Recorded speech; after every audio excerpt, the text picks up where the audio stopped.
সেদ্ধ করা নুডলস দিয়ে শুধু আজকে কিন্তু চাউমিনই বানাবো না, আজকে একটা দুর্দান্ত স্বাদের রেসিপি তোমাদের সঙ্গে শেয়ার করব, যেটা নাকি বেঁচে যাওয়া নুডলস দিয়ে আমি বানিয়েছি।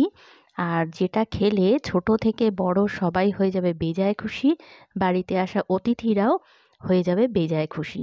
নমস্কার বন্ধুরা, স্বাদের ঠিকানায় তোমাদেরকে জানাই অনেক অনেক স্বাগত। আমি মীনাক্ষী। আজকে তোমাদের সঙ্গে একটা সেদ্ধ নুডলসের রেসিপি শেয়ার করব, মানে বেঁচে যাওয়া নুডলস বলতে পারো।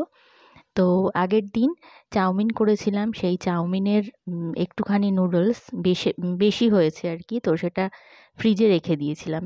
সেইটা দিয়েই পরের দিন সন্ধেবেলা বানিয়ে ফেললাম দুর্দান্ত স্বাদের এই টিফিনটা।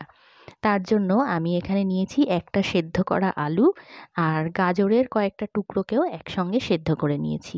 তারপরে এইরকমভাবে ম্যাশ করে নেব একটা চামচের সাহায্যে, বা যেভাবে তোমাদের সুবিধা হয় সেরকমভাবে ম্যাশ করে নিতে হবে।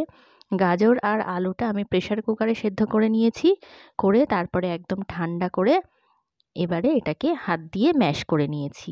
একদম নর্মাল মানে সবজি দিয়েছি, গাজর আলু মোটামুটি সবার বাড়িতেই থাকে। তো এর সঙ্গে তোমরা চাইলে অন্য কোনো সবজি যেটা তোমাদের বাড়িতে পছন্দ করে বাড়ির লোক বাচ্চা, সেটাও দিতে পারো। তো এবারে দেখো সমস্ত কিছুকে খুব ভালো করে হাত দিয়ে একটু চটকে চটকে মেখে নিয়েছি। তো এই মাখাটা একদম রেডি হয়ে গেছে। এইবারে একটা ফ্রাইং প্যান বসিয়ে দিয়েছি গ্যাসে, তার মধ্যে 2 চামচ মতন সাদা তেল দিয়ে দেবো। তেলটা একটু হালকা গরম করে নেব।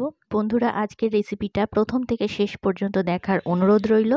আর রেসিপি ভালো লাগলে অবশ্যই একটা লাইক আর কমেন্ট করতে একদম ভুলো না।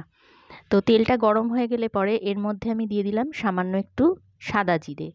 জিরেটা হালকা একটু ভাজা ভাজা হলে এর মধ্যে দিয়ে দিচ্ছি পেঁয়াজ কুচি, দিয়ে দিচ্ছি কাঁচা লঙ্কা কুচি। পেঁয়াজ আর কাঁচা লঙ্কাটাকে হালকা ভেজে নেব, মানে মোটামুটি একটু নরম নরম হবে এই রকম পর্যায়ে চলে আসবে যখন, তখনই ভাজাটা স্টপ করব। তো পেঁয়াজটা বেশ নরম নরম হয়ে ভাজা হয়ে গেছে। এখন এর মধ্যে আমি যে সেদ্ধটা মেখে রেখেছিলাম আলু আর গাজর, সেই সেদ্ধটা দিয়ে দিচ্ছি। আর এর সঙ্গে দিয়ে দিচ্ছি স্বাদ মতন লবণ, আর দিয়ে দেবো সামান্য একটুখানি হলুদের গুঁড়ো। চাইলে হলুদের গুঁড়োটা স্কিপ করতেও পারো। আর একেবারেই মিনিমাম মশলা আমি কিন্তু এখানে ব্যবহার করলাম, দেখতেই পেলে পেঁয়াজ লঙ্কা জিরে আর নুন হলুদ, একদম মিনিমাম, মানে যেটা সবাই রোজকার রান্নায় আমরা ব্যবহার করে থাকি সেইগুলোই কিন্তু আমি দিয়েছি। তো এবারে খুব ভালো করে এই সমস্ত কিছুকে একটু মিক্স করে নিচ্ছি। একটু জাস্ট তেলের মধ্যে এই মাখাটাকে একটু ভেজে নিচ্ছি। তো এরপরে একটা পাত্রের মধ্যে এই আলু আর গাজরের পুরটাকে নামিয়ে নেব, নামিয়ে এটা ঠান্ডা হতে থাক। তো এবারে পুরটা যতক্ষণ ঠান্ডা হচ্ছে ততক্ষণ আমি এখানে নুডলস নিয়ে নিয়েছি। দেখো একটা পাত্রের মধ্যে চাউমিন করেছিলাম, সেই চাউমিন একটু বেঁচে গেছে, সেটাই নিয়ে নিয়েছি। তার মধ্যে দিয়ে দিলাম পরিমাণ মতন লবণ, এরপরে দিয়ে দিচ্ছি গোলমরিচের গুঁড়ো। এখানেও কিন্তু আমি একদম মিনিমাম কিছু মশলা ইউজ করব, একেবারেই খুবই কম পরিমাণে মশলা আমি ব্যবহার করছি। এরপরে দিয়ে দিচ্ছি এখানে কর্নফ্লাওয়ার। কর্নফ্লাওয়ার যদি না থাকে তাহলে ময়দাও দিতে পারো, ময়দা দিয়েও এটা করা যেতে পারে।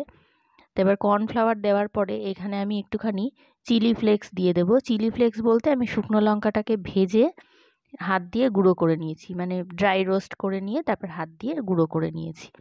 এরপরে এখানে দিয়ে দিলাম একটা ডিম। এবারে এই সমস্ত কিছুকে খুব ভালো করে একটু মেখে নিতে হবে। যদি মনে হয় যে আরও একটু কর্নফ্লাওয়ার বা ময়দা দেওয়া প্রয়োজন তাহলে দিতে পারো। আমি অল্প অল্প করেই দিয়েছি, তবে আমি 2 চামচ দিয়েছিলাম প্রথমে, তারপরে আরও 1 চামচ মতন দিয়েছি। তো তোমরা সেটা বুঝে ইউজ করবে, কতটা মানে কর্নফ্লাওয়ার বা ময়দা প্রয়োজন সেই অনুযায়ী তোমরা দেবে। তো এবারে এটাকে খুব ভালো করে মেখে নিয়েছি।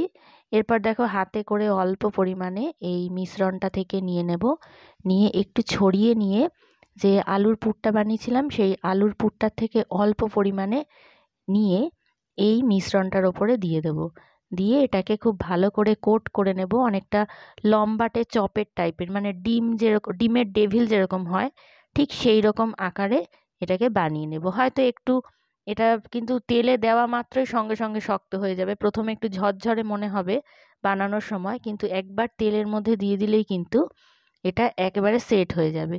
তো দেখো আমি একে একে দুটো দিয়ে দিলাম।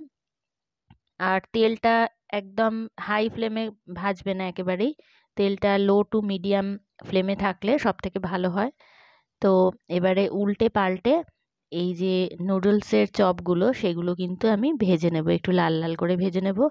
আর এটা ভীষণ ক্রিস্পি হবে ওপর থেকে, ভেতরে থাকবে নরম আলুর পুর।